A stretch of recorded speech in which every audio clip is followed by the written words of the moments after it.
বেকার ভেবে স্বামীকে ডিভোর্স দিল এক উকিল স্ত্রী। আজ সেই মানুষটার সামনেই দাঁড়িয়ে নিজের বিচার চাইছে। কিন্তু কি এমন ঘটেছিল? চলুন শুরু করা যাক। উত্তর কলকাতার একটি পুরনো গলি, ভোরের হালকা কুয়াশা। আরিয়ান তখন সবে কলেজে সেকেন্ড ইয়ারে পড়ে। পড়াশোনার পাশাপাশি একটা লাইব্রেরিতে পার্ট টাইম কাজ করে। লিজা সেই লাইব্রেরিতে আসত আইনের মোটা মোটা বইয়ের খোঁজে। লাইব্রেরির এক কোণে লিজা মন খারাপ করে বসে আছে, তার চোখের কোণে জল। আরিয়ান একগাদা বই হাতে নিয়ে যাচ্ছিল, লিজাকে ওভাবে দেখে থেমে যায়। আরিয়ান বলল, কিছু মনে করবেন না, আপনাকে অনেকক্ষণ ধরে দেখছি এই বইটা খুঁজছেন। এটা আমাদের সেকশনে নেই, কিন্তু আমার কাছে একটা পার্সোনাল কপি আছে, আপনি চাইলে নিতে পারেন। লিজা বলল, আমি আসলে আইন নিয়ে পড়তে চাই, কিন্তু কোচিং আর বইয়ের যা দাম, আমার বাবা একজন সামান্য স্কুল টিচার, ওনার পক্ষে এত খরচ চালানো সম্ভব নয়। হয়তো স্বপ্নটা স্বপ্নাই থেকে যাবে। আরিয়ান মৃদু হেসে বলল, স্বপ্ন দেখা মানুষের কাজ, আর সেটা পূরণ করা ভাগ্যের। কিন্তু চেষ্টাটা তো আমাদের হাতে। আপনি পড়ুন, বইয়ের চিন্তা আমার ওপর ছেড়ে দিন। সময় গড়িয়ে যায়, ভিক্টোরিয়া মেমোরিয়ালের আড়ালে বা গঙ্গার ঘাটে তাদের আড্ডা জমে ওঠে। কিন্তু তাদের প্রেমটা ছিল অন্যরকম। সিনেমা রেস্টুরেন্ট নয়, তাদের আড্ডা হতো লিজার পড়া আর আরিয়ানের কাজ নিয়ে। একদিন আরিয়ান বলল, লিজা, আমি জানি তোমার মেধা আছে, তুমি একদিন কলকাতার সবচাইতে বড় উকিল হবে। আমি না হয় সাধারণ কাজই করলাম, কিন্তু তোমার নামের পাশে যখন অ্যাডভোকেট লেখা থাকবে, সেদিনই আমার সার্থকতা। লিজা বলল, কিন্তু আরিয়ান, তোমার নিজেরও তো স্বপ্ন ছিল প্রফেসর হওয়ার, আমার জন্য তুমি কেন এত স্যাক্রিফাইস করবে? আরিয়ান লিজার হাত ধরে বলল, ভালোবাসায় একজন জিতলে অন্যজন হারলে চলে না লিজা, আমাদের দুজনের মধ্যে একজন সফল হলেই হলো। আমি না হয় তোমার পেছনের শক্তি হয়ে থাকব। লিজা ল কলেজে চান্স পায়, কিন্তু হোস্টেল আর ফিজের টাকা পাহাড় সমান। আরিয়ান তখন নিজের পড়াশোনা পাকাপাকিভাবে ছেড়ে দেয়। সে ডেলিভারি বয় থেকে শুরু করে ছোটখাটো অ্যাকাউন্টসের কাজ সব করতে শুরু করে। কলকাতার রাস্তায় রোদে পুড়ে আরিয়ান লিজার জন্য ফর্ম নিয়ে আসত। রাত জেগে লিজার নোটস গুছিয়ে দিত। লিজা যখন পড়ত, আরিয়ান পাশে বসে কফি বানিয়ে দিত। আরিয়ান বলল, এই নাও লিজা, তোমার নতুন সেমিস্টারের বই। আর হ্যাঁ, কলেজের ফিসটাও আমি জমা করে এসেছি। লিজা বলল, আরিয়ান, তুমি আমার জন্য যা করছো আমি কোনোদিন শোধ করতে পারব না। আমি কথা দিচ্ছি, আমি সফল হয়ে আমাদের এই দিনগুলো বদলে দেব। পরিবার থেকে লিজার বিয়ের চাপ আসে। লিজার বাবা চান না লিজা আর পড়ুক। তখন আরিয়ান সাহসী পদক্ষেপ নেয়। আরিয়ান বলল, লিজা, আমরা বিয়ে করে নিই, একটা ছোট্ট ফ্ল্যাট ভাড়া নেব, তুমি তোমার পড়া চালিয়ে যাবে। লোকে কি ভাবল তাতে আমার কিছু যায় আসে না, আমি সারা জীবন তোমার ছায়া হয়ে থাকব। তারা মন্দিরে গিয়ে বিয়ে করে। যোধপুর পার্কের একটা ছোট্ট দোতলা ছিমছাম ফ্ল্যাটে তাদের সংসার শুরু হয়। আরিয়ান হয়ে যায় পর্দার আড়ালের কারিগর, আর লিজা এগোতে থাকে তার লক্ষ্যে। বিয়ের শুরুটা ছিল এমনই রঙিন, ভালোবাসা আর ত্যাগে মোড়া। আরিয়ান জানত না, যে প্রদীপকে সে নিজের রক্ত জল করে জ্বালাচ্ছে, একদিন সেই প্রদীপের আলোতেই তার নিজের অস্তিত্ব অন্ধকার হয়ে যাবে। যোধপুর পার্কের সেই পুরনো আমলের ছিমছাম দোতলা ফ্ল্যাট। লিজা তখন ল কলেজের ফাইনাল ইয়ারের ছাত্রী। ঘরের আসবাব বলতে লিজার পড়ার একটা বড় টেবিল, একগাদা আইনের বই আর একটা পুরনো সিলিং ফ্যান। আরিয়ান তখন সকালে খবরের কাগজ বিলি করে, দুপুরে ডেলিভারি বয় আর রাতে অনলাইনে ডেটা এন্ট্রির কাজ করে। আরিয়ান যখন কাজ থেকে ফেরে, তার শার্ট ঘামে ভেজা থাকে, কিন্তু লিজার জন্য নিয়ে আসে তার প্রিয় চকলেট বা নতুন কোনো আইনের জার্নাল। সে নিজের জন্য একটা সস্তা স্যান্ডেলও কেনে না, লিজার যাতে কোনো নোটস বা বইয়ের অভাব না হয়। আরিয়ান বলল, লিজা, এই যে তোমার ইন্ডিয়ান পিনাল কোডের নতুন এডিশনটা, এটা জোগাড় করতে একটু দেরি হয়ে গেল, তুমি রাগ করনি তো? লিজা বইটা বুকে জড়িয়ে বলল, পাগল নাকি, তুমি দিনরাত এভাবে খাটো, আমার খুব খারাপ লাগে আরিয়ান। মাঝে মাঝে মনে হয় আমি পড়াশুনো ছেড়ে দিয়ে তোমার সাথে কাজে হাত লাগাই। আরিয়ান মৃদু ধমক দিয়ে, খবরদার, ওই চিন্তা মাথায়ও আনবে না, তুমি শুধু পড়ো। এই যোধপুর পার্কের মোড়ে একদিন যখন বড় নামী উকিল হিসেবে তোমার নেমপ্লেট টাঙানো হবে, সেদিন আমার সব ক্লান্তি মুছে যাবে। আরিয়ান শুধু টাকাই জোগাড় করত না, সে ছিল লিজার মেন্টার। লিজা যখন কোনো জটিল আইনি পেচে আটকে যেত, আরিয়ান রান্নাঘর থেকে মশলার গন্ধমাখা হাতেই এসে আইনের ধারাগুলো জলের মতো বুঝিয়ে দিত।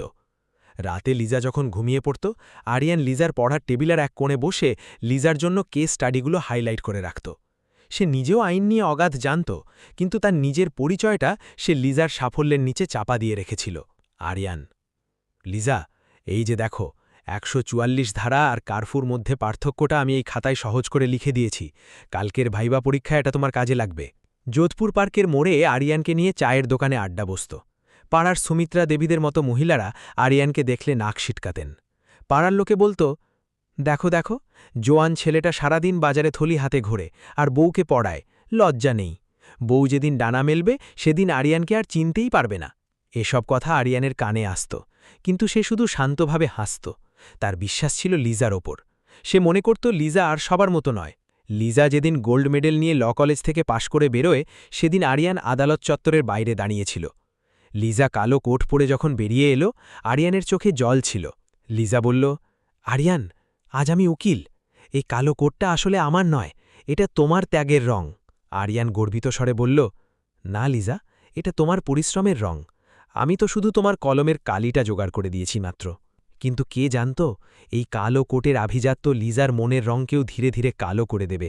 সাফল্যের যে শিখরে আরিয়ান তাকে পৌঁছে দিল, সেই শিখর থেকেই আরিয়ানকে একদিন সবচেয়ে ছোট মনে হতে শুরু করবে লিজার কাছে। লিজা এখন আর সেই স্বপ্নাতুর সাধারণ মেয়েটি নেই। সে এখন কলকাতার হাইকোর্টের একজন অত্যন্ত ব্যস্ত জুনিয়র উকিল। সকালে ড্রয়িং রুমে ব্রিফকেস আর আইনের ফাইলে স্তূপ জমে থাকে। অন্যদিকে আরিয়ানের রুটিন আগের মতোই রয়ে গেছে, তবে লিজার ব্যস্ততা বাড়ার সাথে সাথে আরিয়ান নিজের কাজ কমিয়ে দিয়ে পুরোপুরি লিজার ব্যক্তিগত অ্যাসিস্ট্যান্ট এবং বাড়ির রাঁধুনি হয়ে উঠেছে। সকাল ৭টা বাজলেই যোধপুর পার্কের সেই ছোট্ট ফ্ল্যাটে লিজার তীক্ষ্ণ চিৎকার শোনা যায়। আরিয়ান তখন রান্নাঘরে লিজার জন্য কফি বানাচ্ছে। আরিয়ান, আমার ব্ল্যাক কোটটা আয়রন করা হয়নি কেন? আর কফিটা কি আজ নিজেই বানিয়ে খেতে হবে? আমার ৯টার মধ্যে কোর্টে পৌঁছাতে হবে। জজ সাহেব খুব কড়া। আরিয়ান শান্তভাবে কফি দিয়ে বলে, এই তো লিজা, কফি নাও। কোটটা আমি রাতেই ইস্ত্রি করে রেখেছি। আজ বাইরে বেশ বৃষ্টি হচ্ছে। তুমি কি একটা ট্যাক্সি নিয়ে যাবে? লিজা বিরক্তির সাথে বলল, ট্যাক্সি নয়, আমার চেম্বার থেকে গাড়ি পাঠাবে। তুমি এসব বুঝবে না আরিয়ান, শুধু শুধু জ্ঞান দিও না। লিজা বড় বড় কেস যেতে ঠিকই, কিন্তু সেই কেসগুলোর জটিল সমাধান আসে আরিয়ানের মাথা থেকে। মাঝরাতে যখন লিজা ক্লান্ত হয়ে ঘুমিয়ে পড়ে, আরিয়ান একা জেগে বড় বড় আইনের বই ঘেটে নিখুঁত সব পয়েন্ট লিখে দেয়। সকালে লিজা সেগুলো নিজের বলে চালিয়ে দেয়। আরিয়ান বলল, লিজা, আজ তোমার যে জমি জালিয়াতির মামলাটা আছে, সেখানে তুমি ইন্ডিয়ান এভিডেন্স অ্যাক্টের ৩২ নম্বর ধারাটা ব্যবহার করে দেখো। বিপক্ষ উকিল ভ্যাবাচ্চাকা খেয়ে যাবে। লিজা তাচ্ছিল্য সুরে বলল, হ্যাঁ হ্যাঁ জানি, আমি ল পাশ করেছি আরিয়ান, তুমি ন। তবে তোমার যুক্তিগুলো মোটামুটি চলে, তাই ব্যবহার করি। তার মানে এই নয় যে তুমি আমার চেয়ে বেশি বোঝো। আরিয়ান লিজার এই অপমানটুকু হাসি মুখে গিলে নেয়। সে ভাবে, লিজার সাফল্যই তো তার সাফল্য। পাড়ার চায়ের আড্ডায় আরিয়ানের নাম এখন উকিল বউয়ের বেকার স্বামী। লিজা যখন দামি শাড়ি পরে গাড়ি করে কোর্টে যায়, আর আরিয়ান যখন থলি হাতে বাজার থেকে ফেরে, তখন সুমিত্রা দেবীরা আড়ালে হাসেন। একদিন লিজার কিছু হাই প্রোফাইল কলিগ বাড়িতে আসে। আরিয়ান খালি গায়ে গামছা পরে ঘর ঝাড়ু দিচ্ছিল। লিজা কলিগদের সামনে লজ্জিত হয়ে বলে, আরিয়ানকে বলল, তোমাকে কতবার বলেছি ওভাবে ড্রয়িং রুমে আসবে না?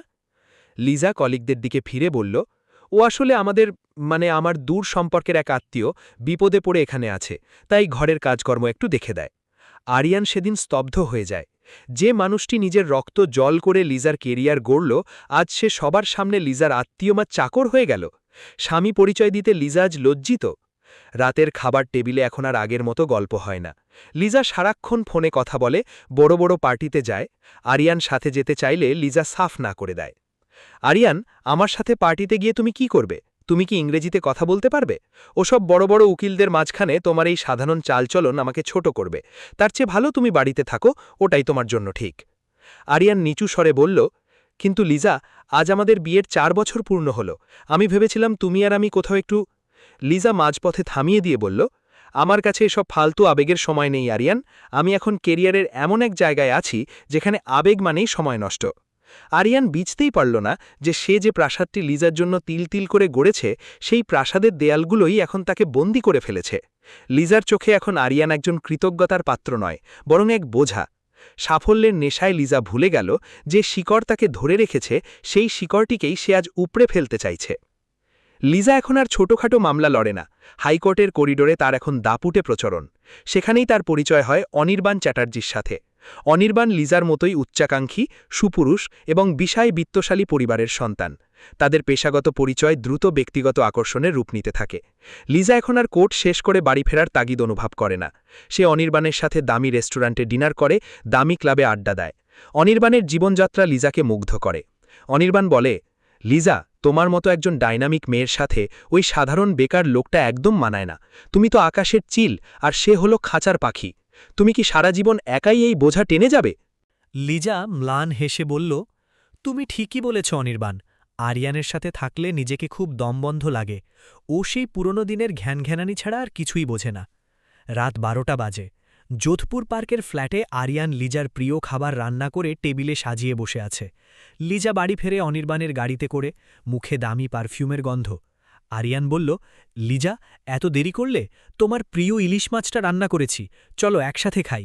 লিজা বিরক্তিতে মুখ কুঁচকে বলল, আমি খেয়ে এসেছি, আর এই আষ্টেপিষ্টে গন্ধমাখা ঘরটায় আমার দম বন্ধ হয়ে আসছে। কাল থেকে এসব রান্না বন্ধ করো। আর হ্যাঁ, অনির্বাণ বলেছে আমাদের এই বাড়িটা খুব পুরনো আর আনস্মার্ট। আমি ভাবছি সাউথ সিটিতে একটা নতুন ফ্ল্যাট নেব। আরিয়ান বলল, কিন্তু লিজা, এই বাড়িটাতেই তো আমাদের কষ্টের দিনগুলো কেটেছে। আমাদের অনেক স্মৃতি এখানে।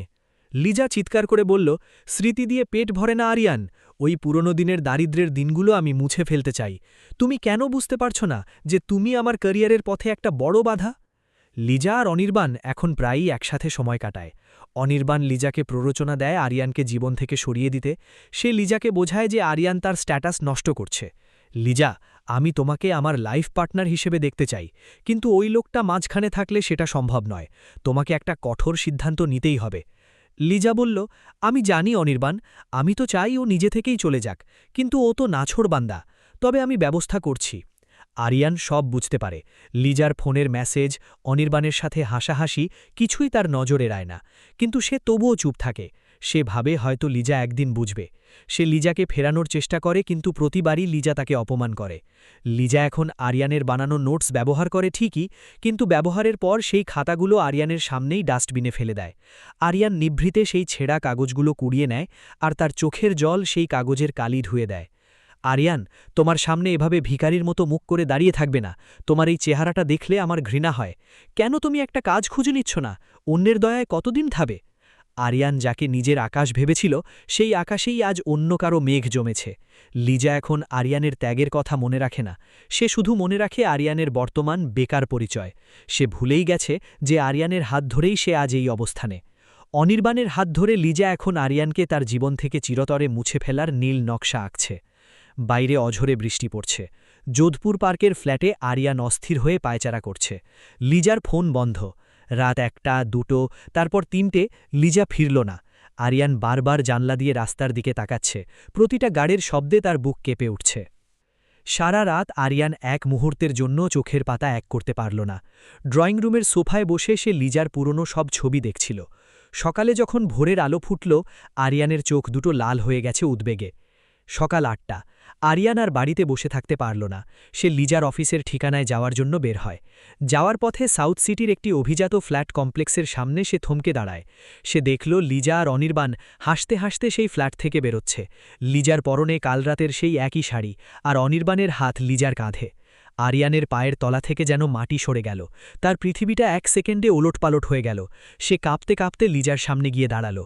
আরিয়ান ভাঙা গলায় বলল, লিজা, তুমি সারা রাত এখানে ছিলে? আমি বাড়িকে পাগল হয়ে যাচ্ছিলাম তোমার চিন্তায়। লিজা আরিয়ানকে দেখে বিন্দুমাত্র লজ্জিত হল না, বরং তার চোখে ফুটে উঠল চূড়ান্ত বিরক্তি। তুমি এখানে কি করছো আরিয়ান? আমার পিছু নামং অন্ধ করো। অনির্বাণ আর আমি একসাথেই ছিলাম, আর সেটা এখন থেকে প্রায়ই হবে। আরিয়ান বলল, কিন্তু লিজা, আমি তোমার স্বামী। আমাদের বিয়ের কি কোনো মূল্য নেই তোমার কাছে? লিজা তাচ্ছিল্য হেসে বলল, স্বামী? কোন যোগ্যতায় তুমি আমার স্বামী? যে লোকটা আমার টাকায় খায়, যার নিজের কোনো পরিচয় নেই, সে আমাকে শাসন করতে আসবে না। অনির্বাণ আমাকে সম্মান দিয়েছে, যেটা তোমার মতো একজন বেকারের পক্ষে দেওয়া সম্ভব নয়। অনির্বাণ কাছে এসে বলল, মিস্টার আরিয়ান সাহেব, আপনি বোধহয় বুঝতে পারছেন না যে আপনি এখন লিজার জীবনের একটা আবর্জনা ছাড়া আর কিছুই নন। সম্মান থাকতে সরে যান।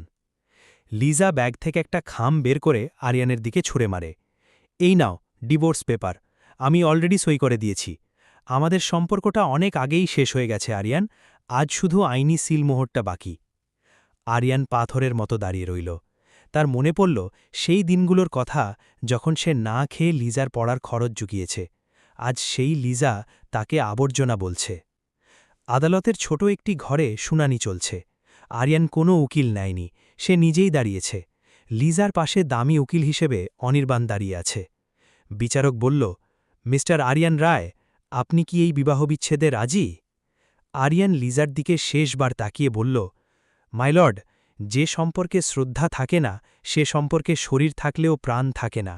লিজা আজ আমায় মুক্তি দিতে চাইছে না, বরং সে নিজেই মুক্তি চাইছে। আমি ওর খুশির জন্য সব দিতে পারি, এই মুক্তিটাও দিলাম। আরিয়ান কাঁপা হাতে সই করে দিল। সই করার পর লিজা একবারও আরিয়ানের দিকে ফিরে তাকাল না। সে অনির্বাণের হাত ধরে বিজয়ীর বেশে আদালত থেকে বেরিয়ে গেল। যোধপুর পার্কের সেই ঘরটা আজ নিস্তব্ধ। আরিয়ান আজ সব হারিয়েছে, তার ভালোবাসা, তার ঘর এবং তার তিল তিল করে গড়া স্বপ্ন। কিন্তু লিজা জানত না, এই বিচ্ছেদ আরিয়ানের শেষ নয়, বরং এক নতুন সূর্যোদয়ের শুরু। যে আরিয়ান লিজার জন্য নিজেকে বিলিয়ে দিয়েছিল, সেই আরিয়ান এবার নিজের জন্য বাঁচতে শুরু করবে। ডিভোর্সের পর আরিয়ান তার সেই পুরনো আমলের ট্রাঙ্ক আর কয়েকটা ছেঁড়া বই নিয়ে যোধপুর পার্কের ফ্ল্যাট থেকে বেরিয়ে আসে। রাস্তায় দাঁড়িয়ে সে শেষবারের মতো জানালার দিকে তাকায়। তারপর চলে গেল পুরনো গুরুর দরজায়। কলকাতার এক কোণে এক বিশাল পুরনো রাজপ্রাসাদ সম বাড়ি। সেখানে থাকেন জর্জ ম্যাথিউ, ভারতের আইন জগতের এক লিঙ্গবন্ধ, যার নাম শুনলে বাঘা বাঘা উকিলরাও কাঁপে। দীর্ঘ ১৫ বছর আগে আরিয়ান ছিল তার সেরা ইন্টার্ন, যাকে সে নিজের উত্তরসূরি ভাবত। আরিয়ান যখন জর্জ ম্যাথিউয়ের সামনে গিয়ে দাঁড়াল, বৃদ্ধ জর্জ তাকে দেখে স্তম্ভিত হয়ে গেলেন। আরিয়ানের বিধ্বস্ত চেহারা দেখে তিনি সব বুঝে নিলেন। জর্জ ম্যাথিউ বললেন, আমি জানতাম তুমি ফিরে আসবে আরিয়ান। যে প্রতিভা তোমার ভেতরে আছে তাকে রান্নার ধোঁয়ায় ঢেকে রাখা যায় না। আজ থেকে তুমি আমার সাহায্যকারী নও, আজ থেকে তুমি আমার পার্টনার। চলো পৃথিবীকে দেখাই আরিয়ান রায় আসলে কে। পরের ৬ মাস আরিয়ানকে কেউ দেখেনি। সে নিজেকে বন্দী করে ফেলেছিল জর্জ ম্যাথিউর বিশাল লাইব্রেরিতে। দিনে ১৮ ঘণ্টা পড়া আর আইনের সূক্ষ্ম মারপ্যাচ নিয়ে গবেষণা। আরিয়ানের চোখে এখন আর জল নেই, আছে এক হিম শীতল স্থিরতা। সে তার এলোমেলো চুল কেটেছে, সস্তা পোশাক ছেড়ে দামি ব্ল্যাক স্যুটে নিজেকে মুড়েছে। কিন্তু তার আসল শক্তি তার মগজ, যা সে এখন শানিত করেছে লিজার চেয়েও ১০০০ গুণ বেশি। কলকাতার আইনি মহলে একটা নতুন নাম ছড়িয়ে পড়তে শুরু করল, দ্য শ্যাডো। কেউ তাকে দেখেনি, কিন্তু বড় বড় কোম্পানি বা প্রভাবশালী মানুষ যখনই কোনো জটিল আইনি সমস্যায় পড়ছে, জর্জ ম্যাথিউর অফিস থেকে এমন সব সমাধান আসছে যা কেউ কল্পনাও করতে পারছে না। এই সমাধানের নেপথ্যে ছিল আরিয়ান। সে নাম নয়, দক্ষতা দিয়ে বাজার দখল করছিল। লিজা বা অনির্বাণ টেরও পেল না যে তাদের আশেপাশে এক বিশাল আইনি জাল বোনা হচ্ছে। অন্যদিকে লিজা এখন অনির্বাণের প্ররোচনায় টাকার লোভে অন্ধ। সে প্রভাবশালী দুর্নীতিবাজ ব্যবসায়ীদের হয়ে মামলা লড়ছে। অনির্বাণ লিজাকে দিয়ে কিছু জাল নথিতে সই করিয়ে নেয়, যা লিজা না দেখেই করে ফেলে। লিজা, তুমি এখন কলকাতার কুইন। ওই আরিয়ানের মতো ফালতু লোকের কথা ভুলে যাও। এই নতুন কেসটা জিতলেই আমরা কয়েক কোটি টাকা পাব। লিজা গর্বে বুক ফুলিয়ে চলত। সে ভাবত আরিয়ান হয়তো কোথাও ভিখারি হয়ে দিন কাটাচ্ছে। সে জানত না যে লিজা করা প্রতিটি ভুল আরিয়ানের ডায়েরিতে নথিবদ্ধ হচ্ছে। লিজা ভেবেছিল সে শিখরে পৌঁছে গেছে, কিন্তু সে জানত না যে শিখরে সে দাঁড়িয়ে আছে তা বালির তৈরি। অনির্বাণ তাকে ভালোবাসা নয়, বরং বলির পাঠা বানানোর জন্য ব্যবহার করছে। আর অন্যদিকে যে আরিয়ানকে সে আস্থা করে ফেলে দিয়েছিল, সেই আরিয়ান আজ এক বিশাল সাম্রাজ্যের মালিক।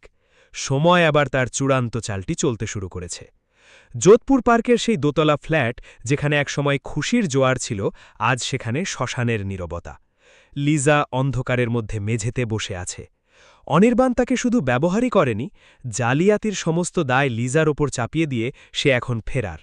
বার কাউন্সিল থেকে চিঠি এসেছে, লিজার লাইসেন্স আজীবনের জন্য বাতিল হতে চলেছে। লিজার হাতে থাকা দামি স্মার্টফোনটা এখন সাইলেন্ট, কেউ তাকে ফোন করে না। সে বুঝতে পারছে যে সে যাকে সাফল্যের আকাশ ভেবেছিল সেটা আসলে একটা মরণ ফাঁদ। আরিয়ান যখন সাথে ছিল, লিজা কোনোদিন হারেনি, কারণ আরিয়ান ছিল তার অদৃশ্য ঢাল। লিজা ডায়েরি লিখছে, সাফল্যের নেশায় আমি কার হাত ছাড়লাম। যে মানুষটা নিজের সত্তা বিসর্জন দিয়ে আমাকে আলো দেখালো, আমি তাকেই অন্ধকার উপহার দিলাম। আজ আমার পাশে কেউ নেই, অনির্বাণও না, আইনও না। কলকাতা হাইকোর্টের ১ নম্বর এজলাসে তিল ধারণের জায়গা নেই। সংবাদ মাধ্যমের ভিড়, কারণ একজন সফল মহিলা উকিল আজ আসামির কাঠগড়ায়। লিজা সাদা শাড়ি পরে কাঠগড়ায় দাঁড়িয়ে কাঁপছে। বিচারক মিহির সেনগুপ্ত অত্যন্ত কঠোর স্বরে শুনানি শুরু করলেন। বিপক্ষের উকিল রমেন ঘোষাল টিটকিরি দিয়ে বলছেন, মাইলর্ড, এই অপরাধী মহিলার পক্ষে দাঁড়ানোর মতো কোনো উকিল এই কলকাতায় নেই, কারণ সবাই জানে ও নথিজাল করেছে। ঠিক সেই মুহূর্তে আদালতের ভারী কাঠের দরজাটা সশব্দে খুলে গেল। বাইরের আলোয় এক দীর্ঘদেহী পুরুষের ছায়া পড়ল ভেতরে। কালো কোট, চিবুকে দৃঢ়তা, আর চোখে আগ্নেয়গিরির মতো শান্ত তেজ। ধীর পায়ে এগিয়ে আসছেন আরিয়ান রায়। বিচারক বিস্মিত হয়ে আসন ছেড়ে দাঁড়িয়ে পড়েন। I can't believe my eyes, mister Ariyan Roy! দীর্ঘ ১৫ বছর পর আপনি আবার গাউন পরেছেন। সুপ্রিম কোর্টের সেই কিংবদন্তি প্রতিভা আজ আমার এজলাসে। পুরো এজলাসে পিন পতন নীরবতা। লিজা পাথরের মতো দাঁড়িয়ে দেখছে। তার সেই বেকার স্বামীর সামনে আজ বাঘা বাঘা উকিলরা মাথা নিচু করে পথ ছেড়ে দিচ্ছে। আরিয়ান লিজার ফাইলটা হাতে নিয়ে এমনভাবে দাঁড়াল যেন সে এই আদালতের সম্রাট। সে লিজার দিকে একবারও তাকাল না। তার লক্ষ্য তখন শুধু ন্যায় বিচার। আরিয়ান গম্ভীর স্বরে বলল, মাই লর্ড, আইন অন্ধ হতে পারে, কিন্তু আইনের রক্ষকরা যদি জ্ঞান হারান তবে সেটা ট্র্যাজেডি। বিপক্ষ পক্ষ যে ফরেন্সিক রিপোর্ট পেশ করেছে, আমি চ্যালেঞ্জ করছি সেটা সম্পূর্ণ বানোয়াট। ইন্ডিয়ান এভিডেন্স অ্যাক্টের ৪৫ নম্বর ধারা অনুযায়ী ড অনিরুদ্ধ বসুর দেওয়া এই রিপোর্টের কোনো আইনি বৈধতা নেই, কারণ গত ৩ বছর ধরে ওনার ল্যাবরেটরি লাইসেন্স সাসপেন্ডেড। আরিয়ান এক এক করে নথিপত্র বিচারকের হাতে তুলে দিতে লাগল। সে প্রমাণ করে দিল যে দলিলের কালি আয়রন গল ইঙ্ক, যা সময়ের সাথে সাথে নিজে থেকেই অক্সিডাইজ হয়। একে জাল করা অসম্ভব। আরিয়ানের আইনি মারপ্যাচ আর যুক্তির ধার দেখে বিপক্ষের উকিল রমেন ঘোষাল ঘামতে ঘামতে চেয়ারে বসে পড়লেন। আরিয়ান শেষ তুরুপের তাসটি চালল, অনির্বাণের ব্যাংক ট্রানজ্যাকশনের ডিটেলস। সে প্রমাণ করল যে অনির্বাণী সুবোধ কুণ্ডুর থেকে টাকা নিয়ে লিজাকে ফাঁসিয়েছে। আরিয়ান বলল, মাই লর্ড, আমার মক্কে লিজা রায় একজন মেধাবী উকিল হতে পারেন, কিন্তু এই ষড়যন্ত্রের তিনি শিকার। আমি আসল অপরাধী অনির্বাণ চ্যাটার্জির বিরুদ্ধে গ্রেপ্তারি পরোয়ানা জারির আবেদন করছি। বিচারক রায় সই করতে করতে বলল, আদালত লিজা রায়কে সমস্ত অভিযোগ থেকে সসম্মানে মুক্তি দিচ্ছে এবং মিস্টার আরিয়ান রায়ের অসাধারণ আইনি মেধার জন্য তাকে সাধুবাদ জানাচ্ছে। একই সাথে অনির্বাণ চ্যাটার্জিকে অবিলম্বে গ্রেপ্তারের নির্দেশ দেওয়া হল। লিজা কাঠগড়ায় বসে অঝরে কাঁদছে। তার সাফল্যের গর্ব আজ আরিয়ানের পায়ের তলায় মিশে গেছে। সে দেখল আরিয়ান ফাইলটা গুছিয়ে শান্তভাবে আদালত কক্ষ থেকে বেরিয়ে যাচ্ছে, লিজার দিকে একবারও ফিরে তাকাচ্ছে না। আদালতের রায় হওয়ার পর করিডরে সাংবাদিকদের ভিড়। সবাই আরিয়ান রায়ের ইন্টারভিউ নিতে চাইছে, কিন্তু আরিয়ান কাউকে কোনো পাত্তা দিল না। আদালতের গেটে একটা রাজকীয় কালো মার্সিডিজ এসে থামল। ড্রাইভার দরজা খুলে দিতেই আরিয়ান গম্ভীর মুখে গাড়িতে উঠে বসল। লিজা আদালতের বারান্দায় দাঁড়িয়ে দেখল যে মানুষটি একসময় তার বাজারের থলি বইত, আজ তার গাড়ির ধুলোও ছোঁয়া লিজার সাধ্যের বাইরে। আরিয়ান চলে যাওয়ার পর লিজা একা ভিড়ের মাঝে দাঁড়িয়ে রইল। তার পকেটে দামি গাড়ি ডাকার মতো টাকাও আজ নেই। বাধ্য হয়ে সে একটা ভাঙাচোরা অটোতে করে আরিয়ানের অফিসের ঠিকানায় রওনা হল। আরিয়ানের রাজকীয় অফিস ও লিজার আগমন। কলকাতার এক অভিজাত বিজনেস টাওয়ারের টপ ফ্লোরে আরিয়ানের বিশাল অফিস। কাঁচের দেওয়াল দিয়ে পুরো শহর দেখা যায়। আরিয়ান তার রিভলভিং চেয়ারে বসে বাইরের আকাশের দিকে তাকিয়ে আছে। ঠিক তখনই দরজায় টোকা পড়ল। বিধ্বস্ত লিজা ভেতরে ঢুকল। তার চোখ মুখ বসা, চুল এলোমেলো। লিজা ভেতরে ঢুকেই আরিয়ানের পায়ের কাছে আছকে পড়ল। সে আরিয়ানের পা জড়িয়ে ধরে অঝরে কাঁদতে শুরু করল। লিজা কান্নায় ভেঙে পড়ে বলে, আরিয়ান, আমাকে ক্ষমা করে দাও। আমি চিনতে ভুল করেছিলাম। অনির্বাণের মোহে আমি অন্ধ হয়ে গিয়েছিলাম। আজ আমার কেউ নেই আরিয়ান, আমি সব হারিয়েছি। তুমি ছাড়া আমাকে দেখার মতো কেউ নেই। আরিয়ান লিজার হাত থেকে নিজের পা সরিয়ে নিল। সে লিজার দিকে তাকাল, কিন্তু সেই চোখে আগের মতো ভালোবাসা নেই, আছে শুধু এক গভীর শূন্যতা। আরিয়ান শান্ত কিন্তু ভারী গলায় বলল, লিজা, তুমি আমার পা ধরছ কেন? ওঠো। আমি তোমাকে অনেক আগেই ক্ষমা করে দিয়েছি। আজ আদালতে তোমাকে বাঁচানো আমার পেশাদারিত্ব ছিল, কোনো পুরনো প্রেম নয়। লিজা আশার আলো দেখল। তাহলে কি তুমি আমাকে আবার সুযোগ দেবে আরিয়ান? চলো আমরা আবার যোধপুর পার্কের সেই বাড়িতে ফিরে যাই। আমি কথা দিচ্ছি, আমি আর কোনোদিন ভুল করব না। আমি তোমার আগের সেই লিজা হয়ে থাকব। আরিয়ান একটা ম্লান হাসি হাসল। সে জানালার দিকে ফিরে দাঁড়াল। সুযোগ? লিজা, সুযোগ একবারই আসে। তুমি যখন অনির্বাণের হাত ধরে আমাকে মাঝ রাস্তায় ফেলে গিয়েছিলে তখন তুমি শুধু আমার স্বামী পরিচয়টাকেই ডিভোর্স দাওনি, তুমি আমার বিশ্বাসটাকেও খুন করেছিলে। মরা মানুষকে যেমন বাঁচানো যায় না, মরা বিশ্বাসকেও তেমনই আর ফেরানো যায় না। লিজা হাত জোর করে মিনতি করে বলে, আমি সব বদলে দেব আরিয়ান, আমি ছোট থেকে শুরু করব, তোমার অফিসের ক্লার্ক হয়ে থাকব, তাও আমাকে তোমার পাশে থাকতে দাও। আরিয়ান দৃঢ়স্বরে বলল, না লিজা, তুমি এখন একজন সফল উকিল, আদালত তোমাকে নির্দোষ বলেছে, যাও নিজের জীবন নতুন করে গড়ো। কিন্তু সেই জীবনে আরিয়ানের কোনো জায়গা নেই। আমার জগৎ এখন তোমার জগৎ থেকে অনেক দূরে। ভালো থেকো। লিজা বুঝতে পারল কিছু ভুল এমন হয় যার কোনো সংশোধন নেই। আরিয়ান তাকে ক্ষমা করেছে ঠিকই, কিন্তু নিজের হৃদয়ের দরজা চিরতরে বন্ধ করে দিয়েছে। লিজা অফিস থেকে বেরিয়ে এলো ঠিকই, কিন্তু আজ তার পায়ের তলায় মাটি নেই। সে আজ মুক্ত, কিন্তু সেই মুক্তিই জেলখানার চেয়েও বেশি যন্ত্রণার। আরিয়ানের অফিস থেকে লিজা যখন বেরিয়ে আসছে তার পা দুটো যেন আর চলছে না। লিস্টের আয়নায় সে নিজের প্রতিচ্ছবি দেখল। এই কি সেই দাপুটে লিজা রায়? আজ তার চোখে কাজল নেই, আছে শুধু লেপ্টে যাওয়া চোখের জল। অফিস থেকে বেরিয়ে যখন সে পিচ ঢালা রাস্তায় পা রাখল, হঠাৎ আকাশ ভেঙে বৃষ্টি নামল। কলকাতার রাস্তা মুহূর্তেই ধূসর হয়ে গেল। লিজা কোনো ছাতা বা আশ্রয়ের খোঁজ করল না। সে বৃষ্টির মাঝখান দিয়েই হাঁটতে শুরু করল। বৃষ্টির ফোঁটাগুলো তার চোখের জলের সাথে মিশে একাকার হয়ে যাচ্ছে। তার মনে পড়ল সেই দিনগুলোর কথা, যখন বৃষ্টি হলে আরিয়ান নিজের গায়ের জ্যাকেট খুলে লিজাকে আগলে রাখত। আজ আকাশ কাঁদছে, কিন্তু আরিয়ানের সেই আগলে রাখা হাতটা আর নেই।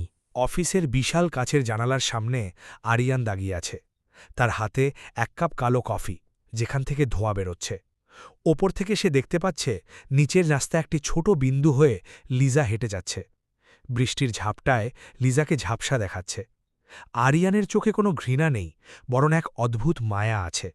কিন্তু সে জানে এই মায়া দুর্বলতা নয়। সে কাপে একটা চুমুক দিয়ে লিজার চলে যাওয়া দেখছে। সে জানে লিজা আজ তার প্রাপ্য শিক্ষা পেয়েছে। কিন্তু আরিয়ান কি সুখী? হয়তো না, কারণ কাউকে জয় করার চেয়ে কাউকে হারানো অনেক বেশি কষ্টের। লিজা হেঁটে হেঁটে যোধপুর পার্কের সেই পুরনো মোড়ে এসে পৌঁছাল। বৃষ্টির শব্দে তার কানে আরিয়ানের সেই পুরনো সংলাপগুলো বাজছে। লিজা, তুমি শুধু পড়াশোনা করো, তোমার স্বপ্ন পূর্ণ করার দায়িত্ব আমার। লিজা রাস্তার মাঝখানে দাঁড়িয়ে দুহাতে মুখ ঢেকে বসে পড়ল। তার চারপাশে হাজারো মানুষ ছাতা নিয়ে ছুটে যাচ্ছে, কিন্তু সে আজ ভিড়ের মাঝেও সবচাইতে বড় একা। সাফল্যের যে পাহাড় সে জয় করতে চেয়েছিল, আজ সেই পাহাড়ের চূড়ায় সে দাঁড়িয়ে আছে ঠিকই, কিন্তু সেখানে তাকে সঙ্গী দেওয়ার মতো কেউ নেই। আরিয়ান জানালার পর্দটা টেনে দিল। সে আর নিচের দিকে তাকাতে চায় না। সে তার টেবিলের ওপর রাখা লিজার সাথে তোলা সেই পুরনো মলিন ছবিটা হাতে নিল, যেখানে তারা দুজনেই হাসছিল। আরিয়ান স্থির চোখে ছবিটার দিকে তাকাল, তারপর খুব ধীরে ধীরে ছবিটা ড্রয়ারের ভেতরে রেখে তালা মেরে দিল। আরিয়ান তার ল্যাপটপ খুলল। সামনে নতুন এক কেস, নতুন এক লড়াই। সে লিজাকে ক্ষমা করেছে, কিন্তু তার হৃদয়ের সেই পুরনো ঘরটায় আর কাউকে ঢুকতে দেবে না। কিছু মানুষ আমাদের জীবনে আসে আমাদের বদলে দিতে, আর কিছু মানুষ আসে আমাদের নিজেদের আসল রূপটা চেনাতে। লিজা আজ সফল উকিল হিসাবে মুক্তি পেয়েছে ঠিকই, কিন্তু সে হেরে গেছে ভালোবাসার বিচারে। আর আরিয়ান আজ কলকাতার সবচাইতে ক্ষমতাশালী মানুষ হয়েও তার শান্ত দুচোখে বয়ে নিয়ে বেড়াচ্ছে এক বিসর্জনের দীর্ঘশ্বাস। বৃষ্টি থামবে, শহর আবার ব্যস্ত হবে, কিন্তু যোধপুর পার্কের সেই ফ্ল্যাটে আর কোনোদিন ওকালতি পড়ার নোটস তৈরি হবে না। আর কোনোদিন কেউ কফি হাতে কারো ফেরার অপেক্ষা করবে না। ভালোবাসা হয়তো এভাবেই নিঃশব্দে হার মেনে নেয় সাফল্যের দম্ভের কাছে। বন্ধুরা, শেষ পর্যন্ত প্রশ্নটা কিন্তু থেকেই যায়, আরিয়ান কি ঠিক করেছে, নাকি লিজাকে আরেকটা সুযোগ দেওয়া উচিত ছিল? আপনারা কি মনে করেন? ভালোবাসার জায়গায় ক্ষমা বড় নাকি আত্মসম্মান? কমেন্টে অবশ্যই জানাবেন। আমি আপনাদের সব কমেন্ট পড়ি এবং উত্তর দেওয়ার চেষ্টা করি। এমন আরও গল্প নিয়মিত পেতে ভিডিওটা লাইক দিন আর চ্যানেলটি সাবস্ক্রাইব করে পাশে থাকুন। ধন্যবাদ।